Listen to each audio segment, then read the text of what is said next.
Oh, hello and welcome. Welcome and hello. You interrupted me just deep in thought and contemplation. I was thinking about Anthony Noto's hair, whether it's real, whether it's a helmet, whether it's a wig, the quantity of hairspray it must take to hold that in position. Anyway, guys, hello and welcome. Welcome and hello. It is un poco mas. My name, of course, is Danny Deals, also known as Stock Karen, Hurricane Lopez, DJ, Apache Drizzle. I am available for birthday parties as long as the birthday boy or girl is at least octogenarian or better.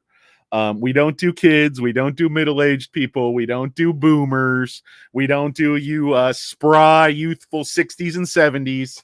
You're in your 80s, 90s, or 100s. We'll do your party. We'll bring in DJ Patchy Drizzle. We'll do something nice. We'll do something sensible, and we'll get you to bed pre-8 p.m. Guys, why am I so excited about the Sofi stock other than the, 8 or 10 espressos I've had today? It's because the wheel strategy is finally going to have a chance to work. Sofi sells lending products. Okay, and Galileo, their customers are basically selling the same thing.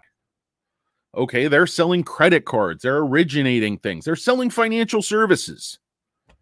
So they've been stagnant in the high rate environment as well. It's the same thing with the real estate business. I'm in the real estate business. I'm a real estate developer.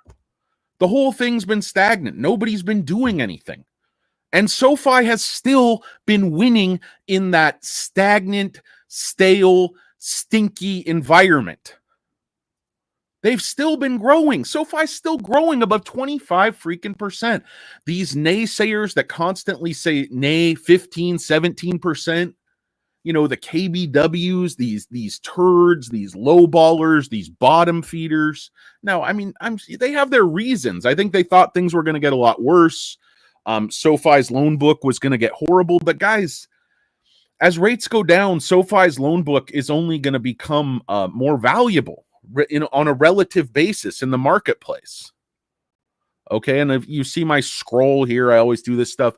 Sofi is the kind of company you want to invest in long term. This is a guy you can trust. Okay, Sofi is going to grow over the long term, 20, 25, perhaps 30%. This is conservative. This is sustainable. He picked an extremely conservative, sustainable business model that he knew would bring massive cash flows. And he knew he could hedge against the risk in up and down markets and different interest rate environments. If you see these companies that just grow, boom and bust, and I am a new investor, but I'm somewhat afraid of that level of growth because I don't believe it's sustainable over the long term. I think what goes up too fast eventually comes down. Pardon me, guys. I've been on the phone after my trip. I've been on the phone just all week, getting yelled at, yelling at people, groveling, sucking up to my wealthy, powerful clients. Pucker up, Buttercup. I got a bone to pick with you, chunky monkey. I'm like, oh, that's wonderful. A complaint? How can I improve? Is this a teachable moment? Sorry, guys, I'm spitting all over the place. What else is new?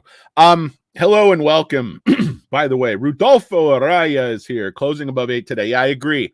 I thought it was really going to close up above that 850 level. I thought there was going to be more buying pressure coming in. It was raising 58 million, 63 million, back to 58 million, and the volume just totally fell out today. But market makers cooperate. They don't need to buy and drive it up on Friday when, OPEX day. There was just way too many calls, guys. And if you look at, maximum pain, it was listed at 750, but it was much closer to 8. And look at the volume there. I mean, the puts and calls is just, unanimity, cinnamon, Mazzaghini's, Paschetti. whatever you want to say about these options volume, it's just going to be at 8. Like, the market makers want that at 8. 28,000 contracts for calls, 17,000 for puts. The volume is a little bit all over the place, but you can see also really lining up at 8 if you balance out sort of the calls and the puts. So market makers did not lose out. Option sellers really didn't lose out, because if you look on a cash basis, Max Payne here at 27% off, and you can see the cash values in the calls and the puts, but basically Max Payne, if you understand these numbers, is much closer to 8 than it is to 7. So maximum pain was probably something like 780, not actually 750, but most of these sites only operate in those 50-cent increments, because that's how option strike prices work. So anyway, guys, it's not an exact science in how these are listed out. You have to really get in there and do some math to see max pain, but it really doesn't matter. The point is, if you were in options, you should have sold them early in the week on a pop. Don't wait for catalysts. SoFi often turns into a sell the news event. The good news is, as the gentleman was pointing out, holding above 8 means it did not sell the news, which is extremely strong after a big move up. SoFi always sells the news. Always. So the fact that it's holding on to gains and holding above 8, at least for now, is extremely positive. Hello and welcome, guys. Welcome and hello and welcome. Of course, it's Poco, Moss, the show where we endeavor, sometimes in futility, to give you just that little bit more that you so richly deserve as free viewers with no membership. You guys didn't buy a course. You didn't join my Patreon. You didn't subscribe to my tasteful nudes on my OnlyFans. You just stop by absolutely free of charge. No commercials. No, nothing. We just give you the straight dope on SoFi. Is it the straight dope, or is it a dope giving it to you straight? You be the judge of that. I forget what movie that's from or whose line that was, but certainly not mine. Guys, here's a question. Do you see a head and shoulders pattern forming? It's very sketchy. There's a pump there. That would indicate a reversal to the downside. So much depends if 8 holds. I don't really think it's there. The volume fell out today. A lot is due to options, and you can't ignore the fact that the quarter is basically over. The loan book didn't fall apart. In fact, the loan book becomes more valuable with these rate cuts. If you were making a loan at, when interest rates were 5% and another guy's now making a loan at 4.5%, the rate you're charging the end customer is going to come down. It doesn't have to, but on balance, it's going to. So all those originations SoFi made, in 2023, when they were just pumping out loans, that are like 3 to 5 year duration personal loans, those become more and more valuable because they were, at the height of the interest rate. So as cuts come down, the loans they're competing with in the secondary marketplace, that's going to affect how those loans are marked. Those loans are going to be marked up, in my opinion. I think people just don't realize how Noto has engineered the books here to spike in this next couple of quarters, and especially the next couple of years. Noto knew what he was doing. He knew what he was building. He knows the accounting structure. He's not afraid of fair value accounting. He's not afraid of interest rate fluctuations. He's not afraid of bear markets. He's not afraid of dishonest hack analysts with nothing to lose. It's just, the guy is just so above it all. He's just, he's not afraid of anybody. I don't know. Maybe he is. Maybe he's completely terrified. I remember in an interview, he said, I woke up every morning when I was a CFO of the NFL and I was terrified because I didn't want to be the guy who messed it all up, because it was like the best job you could possibly ask for. So, some people kind of run on that fear. It motivates them. That fear of failure. It's kind of, the yin and the yang with the want to succeed. You have that little fear in your stomach that just keeps you going, keeps you hungry, keeps you humble. Noto has that. Noto doesn't really talk and come across like a billionaire, which I don't know if he is or if he isn't. I know his, SoFi position alone is massive. I don't know what he has, like 10 million shares or something like that. So his SoFi position already is worth damn near $100 million. I assume that's a lot of his net worth. I don't know. I know he was, very successful Goldman. He probably has, a lot of pay from NFL, probably got out of Twitter at the right time with his stock, I would assume, because he knows better. I don't know. I just have so much confidence in management. Like I was saying, I watched the 52-minute interview on the podcast with David Furry, however you say that, who's the Galileo products chief. And I watched the same guy interview Derek White. I watched that one like twice. These guys have vision, and they're kind of a good team. White is like a people guy, organization guy. He builds things. He sees the future. And then, David makes it happen. He looks at the data. He builds the stuff. He's, programming. It's like he was with Google Cloud for 6 years. So these are guys who've run huge organizations. Derek White was running Europe, Asia. He's been all over the world. You want to talk about expansion. You want to talk about growth opportunities. When you look at a guy like, the management team, just at Galileo, there's so much more that meets the eye. There's so much talent there. This management team would be running another much larger company, but they're at this little nothing burger company in Utah. You have to believe it's going somewhere. You guys see the head and shoulders there? I see Freddie Lafitte and his band with the beat, rocking the Mayberry Social, coming to the bandstand. Hope Ernest T. Bass don't break no windows. Wee-hoo, he just wants his uniform. Why didn't they just give Ernest T. Bass a uniform already? Would have saved so much money in glazing. It's not the glass, it's the glazing. It's a lot of labor getting that old glass out of there. Hello and welcome, turds. Welcome and hello. Let's see who's been trying to reach me urgently on my cell phone. I don't know who the hell that is. Anyway, guys, welcome and hello and welcome. I know it's a little bit of a frustrating week because people thought, okay, interest rates now.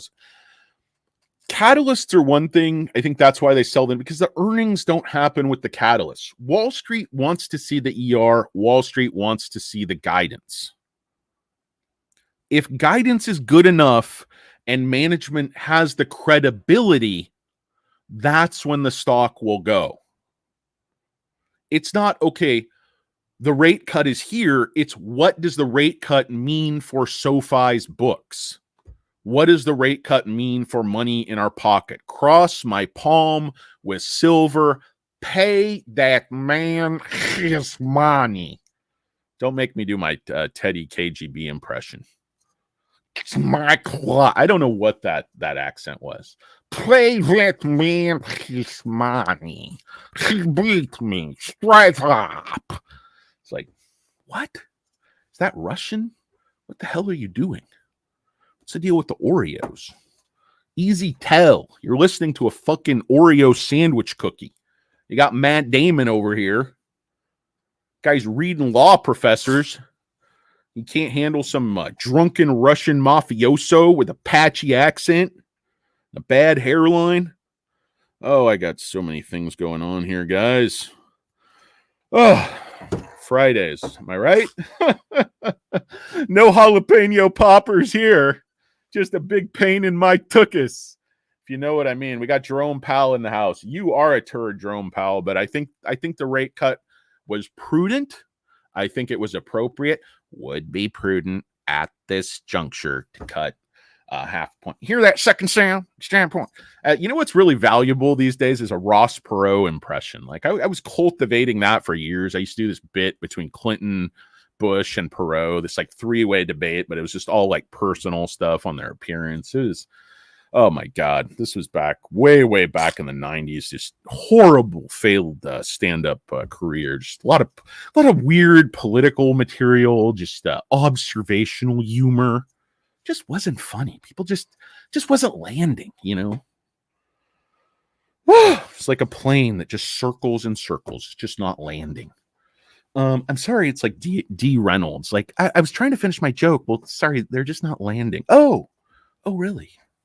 Hello and welcome. Welcome and hello, guys. Sorry, I have not got much sleep this week. It's just been one of those weeks.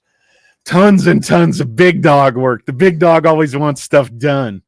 Invest my money, buy this property. No, it's great. It's greatest client ever. Great boss. I'm fortunate to have some great clients, guys. Just so much work. Like, I hate to turn down work. I hate to turn down money, but all at the same time, I don't want to just fall over of exhaustion and fall asleep in traffic or anything like that. So you got to have a balance, but I'm fortunate to be blessed with too much work right now. Just so much work. I got to turn down the majority of what I'm offered, but c'est la vie, guys. I just, I wish I could find more people I could trust who were just extremely motivated to work extremely hard and do well, but it's really hard to find good people. I don't know. It was in another line of work. I said the aerospace type purchasing type of stuff, and it was the same thing. We just go through person after person after person looking for somebody who was, both intelligent and self-motivated and hardworking. And it's not easy to find. Like, you want to clone yourself and multiply your business and scale your business, but some things you just can't scale. Like, I wish I could do like a Tesla bot, and if they made like a chunky version with gray hair and just bad back, just complaining, caring all the time, just emulate me with a droid, with a robot.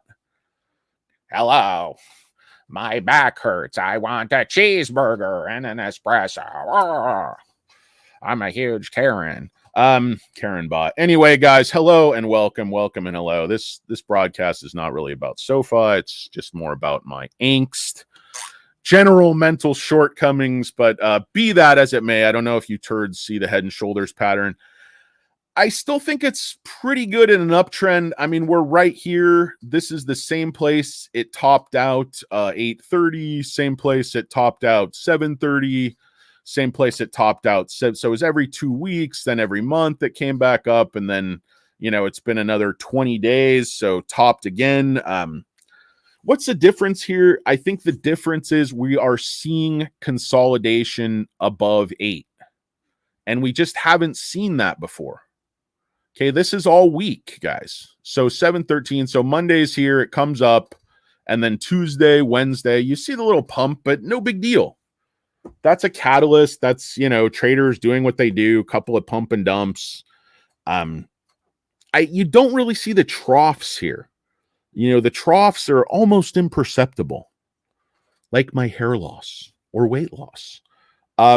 So I don't think the pump and dumps mean a whole lot, because when you look at a chart, you have to look at, this was an extremely important catalyst here.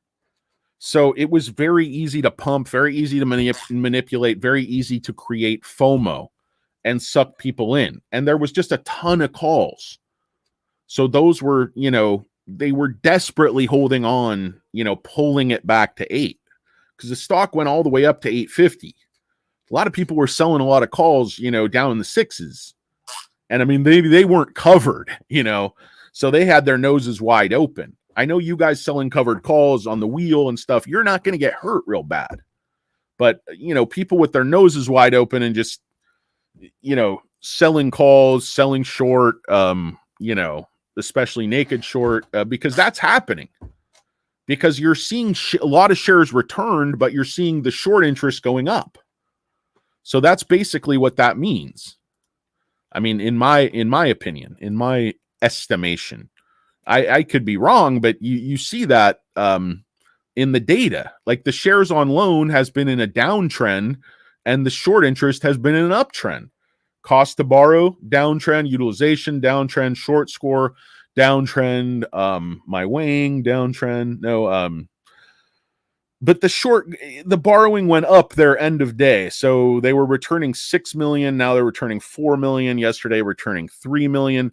But cost to borrow steadily increasing all day. You never, ever, ever see this pattern. Sorry, guys, I don't think you can see that because my giant head is in the way. I'm gonna take myself. Let's see. See if I can figure out something a 2-year-old child could easily do. Let me do this one just so you can see it. You see, this is on the very bottom left there. This is cost to borrow. You see it stepping up all day. It was 0.85, 0.93, and 1. I know that doesn't seem like a lot, and I know there's still 10 million shares available, but trust me when I say it's unusual. It's very, very unusual. You know, whether that means anything, I'm not really sure. I saw Klaus. Rest easy, guys. Rest easy. Klaus is here to tell you idiots what to do. He's probably making money on options. Probably buying luxury condominiums and Ray-Ban sunglasses and hair gel. Possibly Hawaiian shirts. I don't know. I don't know what goes on. Designer umbrellas up there. Pacific Northwest. I have no idea, but it's good to see Klaus once again. The voice of reason, cold Vulcan logic. Programmers, engineers, these are people that make good traders. Like I've seen bad investors, medical doctors. I don't know why. The worst investors I've ever seen.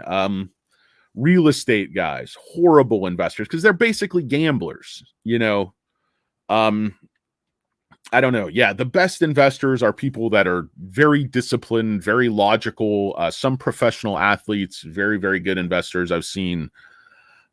People that tend to be like more artistic, more emotional, more creative, more on the subjective side, sort of the left brain, right brain thing, you know, susceptible to not doing it right. Now, if you are disciplined, you can sort of override your instincts and go with, you know, logic that's going to make you profit.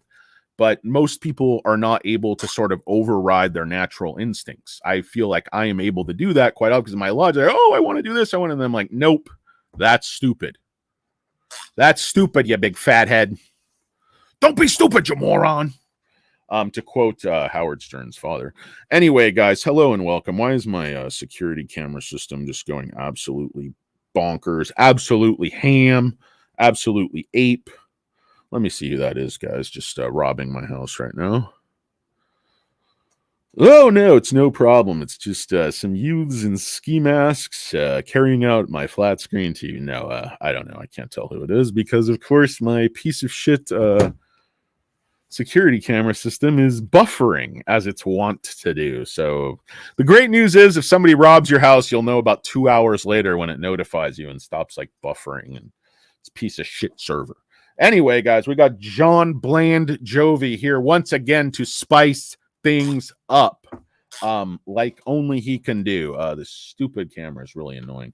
Anyway, guys, hello and welcome and hello. Let's see if there's any new filings. I don't think there will be.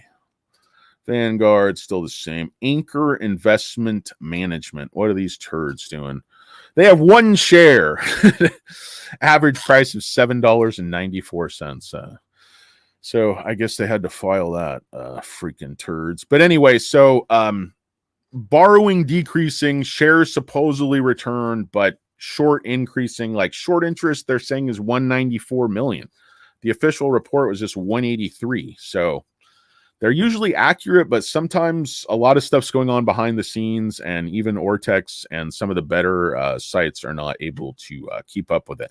No new ratings, really nothing new on Seeking Alpha. Went over the short interest. Took a quick little look-see-doo-doo here at the chart.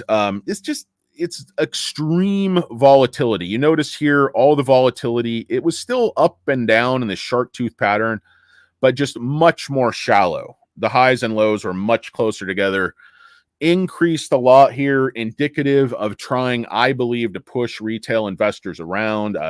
This is a lot less scary than this, because if you see a stock go in like 1 month from close to 6 to 850 back to 6, it just plays on your emotions. It's difficult to deal with. But basically where the stock's sitting right now, it pushed above the level it was trying to break, but I don't call that breaking resistance. It's not enough. It didn't consolidate up here above 823. Perhaps it can consolidate above 8, which would also be very important because that's still higher than this point, this point, this point, this point, and this point. So that would really be the highest it's been able to sustain any type of consolidation since this area right here, where it consolidated for just a couple of weeks at the $9 level. So I don't know. That's what I've got on the chart. It's basically a big nothing burger, a bunch of hot air, a word salad, a turd salad,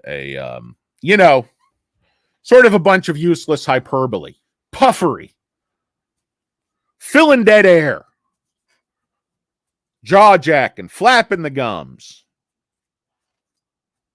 used car salesman level bullshit. That's what I'm giving you here today. That's the un poco mas. And that's just a little bit more. Let's see. Jesus.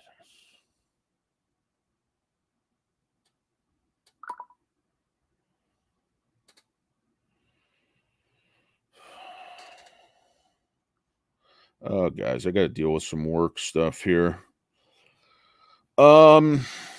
Anyway. Oh, it's Friday. Why can't anything ever not break on Friday? It's always got to break on Fridays. Nobody's working. Like all the plumbers, all the electricians, all the guys, they're all drinking beer. They're not going to answer their phone. It's like, Friday after lunch, you may as well be on another planet. You're trying to hire any type of tradesman. Oh, anyway, guys, welcome and hello and welcome. So it's a week that's sort of like, okay, you expected a catalyst up or you expected to sell the news. It didn't really do either one. So I'm neither like super happy, super upset.